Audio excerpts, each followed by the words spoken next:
পশ্চিমবঙ্গে বিজেপি সরকারের কেন জয় হলো, যেখানে একটা 15 বছরের সরকার এতদিন ধরে টিকে ছিল, যেখানে মানুষের জনগণের আশা ভরসা এই 15টা বছরে এই সরকারের মধ্যে ছিল, হঠাৎ এক চুটকিতে কীভাবে উঠে গেল এবং এই পতনের মাধ্যমে কীভাবে বিজেপি সরকারের উত্থান হলো, সমস্ত কিছু A to Z এই এখানে জানাবো আপনাদেরকে খুব সহজ ভাষায়। শেষ পর্যন্ত দেখার অনুরোধ রইল ভিডিওটি।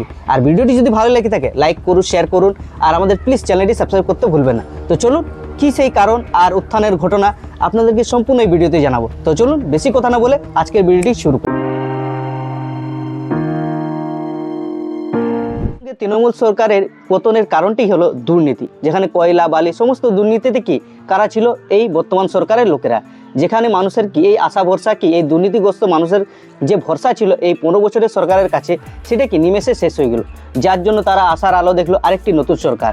আর এই নতুন সরকারের প্রয়োজনেই কি জনগণ কি করলো, পুরাতন সরকারকে বাদ দিয়ে দিল আর নতুন সরকারকে স্বাগত জানালো। কোনো রাজ্য কি সুষ্ঠুভাবে পরিচালনার জন্য কি দরকার, আইন শৃঙ্খলা সুষ্ঠুভাবে দরকার। কিন্তু যেই আইন শৃঙ্খলায় যদি মধ্যে এমন খুঁটিকাটি যদি ত্রুটি থাকে এবং কি আর সেই খুঁটিনাটির মধ্যেই কি এইসব জনতার নেতাগুলোই যদি কি পিছনে থাকে, তাহলে কি হবে, একটি মায়ের কোল শূন্য হতে পারে। এরকমই ঘটে যায়। তো আমরা প্রত্যেকে জানি আজি করে ঘটনা, যেখানে তার মা তার কন্যাকে হারিয়ে ফেলে এবং সেই কন্যার সেই কান্না শুধুমাত্র কি আমাদের বাংলায় তো নয়, সারা রাজ্যে ছড়িয়ে পড়ে। যেখানে আপনারা দেখতে পান যে কত রকমের আন্দোলন হয়, মোমবাতি নিয়ে রাস্তাঘাটে চলাচল করা, কিসের জন্য, তার যাতে ওই মা তার কন্যার কি জাস্টিস পায়। আর সেই জাস্টিস কি এখনও পর্যন্ত ঝুলছে। আর এই ঝুলার কারণে কি যে মা তার কন্যাকে হারিয়েছে তারাই এগিয়ে আসছে কি এই নতুন সরকারকে নিয়ে আসার জন্য চেষ্টা চালিয়েছে এবং পুরাতন সরকারকে কি বাদ দিয়ে একটি নতুন সরকারকে নিয়ে আসছে। আশাই আছে যে তার এই নতুন সরকারের মাধ্যমে কি সে জাস্টিস পাবে এবং তার কন্যার যে দোষীরা তাদেরকে শাস্তি দেওয়া হবে। সেই আশায় কি নতুন সরকারকে নিয়ে এসছে কি এই জনগণ। দ্বিতীয় যে গুরুত্বপূর্ণ কারণটা হলো বর্তমান সরকারের পতনের, সেটা হলো কি ভারী শিল্প কি পশ্চিমবঙ্গে না থাকায়। আর আপনারা জানেন যে কোনো রাজ্যে যদি ভারী শিল্প না থাকে তাহলে কি সেখানে বেকারত্ব ধীরে ধীরে বাড়তে থাকে। এটা আমরা SSCতে দেখেছি যে অনেক যোগ্য প্রার্থীরাও কি চাকরি পায়নি এবং কি টাকা দিয়ে অনেক অযোগ্য মানুষরা কি করেছে, সেই চাকরি হাতিয়ে নিয়েছে যোগ্য প্রার্থীদের কাছ থেকে। তাই সেক্ষেত্রে বলা যেতে পারে যদি ভারী শিল্প যদি থাকে কোনো রাজ্যে, সেখানে কি চাকরির কি সুযোগ সুবিধা বাড়বে এবং চাকরির সুযোগ বাড়বে এবং বেকারত্ব কি ধীরে ধীরে কমে যাবে।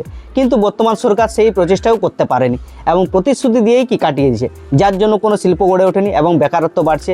যার জন্য কি আমাদের পশ্চিমবঙ্গে যে সমস্ত জনগণ আছে তাদেরকে বাইরের রাজ্যে গিয়ে কি কাজ করতে হচ্ছে, যেখানে এই সব মানুষজনদেরকে কি ভিন রাজ্যে কাজ করতে হচ্ছে, যেখানে তাদের পরিবার খোঁজখবর ঠিক মতো রাখতে পারছে না এবং যদি তাদের পরিবারে কোনো সদস্য অসুস্থ হয়ে পড়ে তাকে তাড়াহুড়ো করে কি সেই রাজ্য থেকে ফিরে এসে তাকে পশ্চিমবঙ্গে থাকতে হচ্ছে।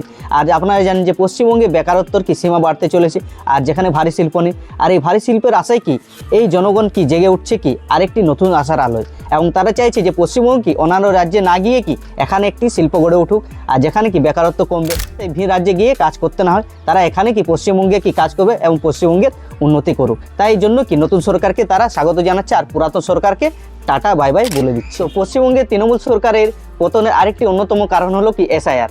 যখন হঠাৎ SIR ঘোষণা হয়, আপনারা জানেন যে এই সরকার কি উতলে পড়ে এবং কি সিদ্ধান্ত নেবে বুঝতে পারে না। আর এই SIR এর মাধ্যমে কি অনেক ভুয়ো ভোটার বাদ চলে যায় এবং কি ভিন দেশে যে আসে, মানে কি বাংলাদেশ থেকে যে সমস্ত মানুষ আমাদের পশ্চিমবঙ্গের রাজ্যে এসে সুযোগ সুবিধা ভোগ করছিল এবং স্থায়ীভাবে বসবাস করেছিল, যার জন্য কি আমাদের পশ্চিমবঙ্গে যে সমস্ত জনগণ যারা দিন ধরে যারা থেকে আসছিল তারা কি এইসব সুযোগ সুবিধা থেকে বঞ্চিত হয়। যেখানে তারা কি যে ভিন দেশের এই মানুষগুলো কি এখানের ঘর বাড়ি, BPL কার্ড, রেশন কার্ড, আধার কার্ড সমস্ত কিছু কি বানিয়ে নিয়ে কি এখানে স্থায়ী বসতি শুরু করে। আর আপনারা তো জানেন যে আমাদের ভারতবর্ষে কি 100 কোটি জনেরও মানুষ কি বসবাস করে, আর তার থেকে আবার কি এই বাংলাদেশ থেকে অনেক জনগণ আমাদের দেশে এসে কি বসবাস শুরু করে, যার জন্য কি বেকারত্ব বাড়ে, সুযোগ সুবিধা কমতে থাকে, খাদ্যের অভাব দেখা দেয়, যার জন্য কি এই সমস্ত ঘটনা ঘটতে থাকে। এই সমস্তকে বন্ধ করার চেষ্টা করা এই SIR মাধ্যমে একটি মাস্টার স্ট্রোক খেলা খেলে দিয়েছে, যার জন্য তাদেরকে উন্নতি বা উত্থানের পথকে আরও প্রশস্ত করে তুলেছে এই নির্বাচনের মাধ্যমে এবং নিজেকে একটি যোগ্য প্রার্থী হিসেবে তুলে ধরেছে। আর জনগণেরও আশা, এতদিন ধরে যে ভিন দেশের মানুষে এসে তাই পশ্চিমবঙ্গের মানুষের কি যে সুযোগ সুবিধা ভোগ করছিল, তারা এবার কি যোগ্য সেই পশ্চিমবঙ্গের মানুষরা এবার কি সেই সুযোগ সুবিধা পেতে চলেছে এই ভোটের মাধ্যমে। তৃণমূল সরকার আরেকটি বড় ভুল করে কি দুর্নীতিগ্রস্ত কি প্রার্থীদের কি ভোটে নির্বাচনে দাঁড়ায় যার জন্য কি এই দুর্নীতিগ্রস্ত মানুষদেরকে কি যারা চোরা বা বালিচোর কয়লা চোর বা গরু পাচার এই সমস্ত বা সারদা কাণ্ডের কি জড়িত ছিল সেই সমস্ত প্রার্থীদের কি 2026 এই বিধানসভা নির্বাচনে দাঁড় করায়। আর যার ফলস্বরূপ কি হয়, জনগণ জানে এই দুর্নীতিগ্রস্ত মানুষদের যদি আমি ভোট দিই, জিতিয়ে দিই, তারা আমাদের দেখবে না এবং আমাদের দুর্নীতিগ্রস্ত এই সব প্রার্থীরা কি তাদের সুযোগ সুবিধা থেকে বঞ্চিত করবে এবং কাটমানি তো নিবেই। আপনারা প্রত্যেকেই শুনেছে যে তৃণমূল সরকারের যে প্রতিটি সদস্য আছে তারা কি কাটমানিতে বিশ্বাসী। তাই এই কাটমানি দিয়ে আর বাঁচার থেকে এই জনগণ নিজেকে বিরত রেখে একজন যোগ্য প্রার্থীদেরকে বেছে নিয়ে এই নতুন সরকারকে স্বাগত জানিয়েছে। আর একটি বড় ভুল করে কি এই তৃণমূল সরকার সেলিব্রিটিদেরকে কি একজন কি প্রার্থী হয়ে দাঁড় করার। আপনারা জানেন এই সেলিব্রিটিরা তারা কি ভোটের সময় কি প্রতিশ্রুতি দেয় যে আমরা এই করে দেবো সেই করে দেবো, কোনো কাজের কিছু নেই এবং তারা কি মানুষের পাশে এসে দাঁড়ায় না, শুধু প্রতিশ্রুতি দিয়ে যায়। এতদিনে তারা বুঝে গেছে যে এই দুর্নীতিগ্রস্ত মানুষদের ভোট দিয়ে জিতিয়ে কোনো লাভ নেই, তারা তাদের পাশে এসে দাঁড়াবে না, তাদের সুযোগ সুবিধা কোনো কিছুই দেবে না, শুধু প্রতিশ্রুতি ছাড়া। তাই তারা এই দলকে বাদ দিয়ে নতুন সরকারকে বেছে নিয়েছে তাদের সেই প্রতিশ্রুতি সেই আশা আকাঙ্ক্ষা পূরণে এবং তাদের পাশে এসে যেতে দাঁড়ায়। তাই এই নতুন সরকার তারা বেছে নিয়েছে এই ভোটের মাধ্যমে। তৃণমূল সরকার তার বিভিন্ন ভাষণে বলেছিল যে বিরোধী পক্ষ যদি সরকার গড়ে তোলে তাহলে যে সমস্ত তৃণমূল সরকার প্রকল্প গড়ে তুলেছিল সরকারি প্রকল্প সেগুলো বাদ চলে যাবে। কিন্তু বিজেপি সরকার কিন্তু বলে দিচ্ছে যে যে সমস্ত প্রকল্প পশ্চিমবঙ্গে রয়েছে তার কোনো কিছুই বাদ যাবে না, বরং যে লক্ষ্মী ভাণ্ডার বা যুবসাথীতে যে সমস্ত টাকা দেওয়া ছিল মানে 1,500 টাকা, সেটার বদলে তাদেরকে এবার থেকে 3,000 টাকা করে দেওয়া হবে। আর যা এই টাকাটি ছিল কি দরিদ্র মানুষদের কি আর্থিক সহায়তার প্রদান করত।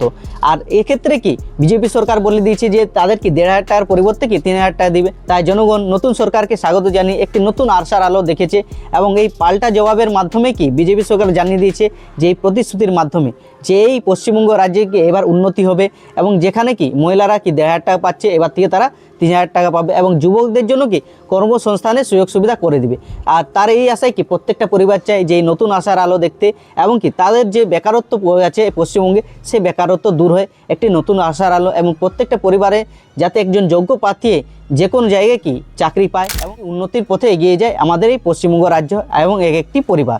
সেই জন্য এই নতুন সরকারকে স্বাগত জানিয়ে আর এই 15 বছর সরকারকে কি দূরে সরিয়ে দিয়েছে এই জনগণ। আর আপনারা জানেন জনগণ যখন জেগে যায় তখন কি নতুন বা পুরাতন যেই হোক কোনো সরকার কি টিকতে পারে না। যে সরকার তাদের হয়ে কাজ করবে সেই সরকার কি টিকে থাকবে এই রাজ্যে। তো বন্ধুরা এই হলো সেই সমস্ত কি কারণ যা আমাদের 15 বছরের সরকারের পতনের কারণ হয়ে দাঁড়ায় আর যার জন্য কি তারা পরাজয়ের মুখ দেখতে হয় আর এই নতুন সরকারকে আমাদেরকে স্বাগত জানাতে হয়। তো আপনাদের কি মনে হয় এই কারণ ছাড়াও কি অন্যান্য কোনো কারণ আছে যার জন্য এই বর্তমান সরকারের পরাজয় ঘটলো? যদি থেকে থাকে তাহলে অবশ্যই আমাদেরকে কমেন্ট করে জানান। তো আপনাদের কি মনে হয় কোন কারণের জন্য এই বর্তমান সরকারের পতন ঘটলো, যা একটি দীর্ঘদিনের 15 বছরের সরকার যা এক নিমেষে এক চুটকি দিয়ে শেষ হয়ে গেল? তো আপনাদের কি মতামত অবশ্যই কমেন্ট করে জানাবেন। আর আজকের ভিডিও যদি ভালো লেগে থাকে লাইক করুন, শেয়ার করুন, আর ভিডিওটি শেয়ার করুন সেই সব বন্ধু বান্ধবদের যারা এই কারণগুলি জানে না। আর প্লিজ আমাদের চ্যানেলটি সাবস্ক্রাইব করতে ভুলবেন না এরকম ইনফরমেটিভ ভিডিও সবার আগে পাওয়ার জন্য।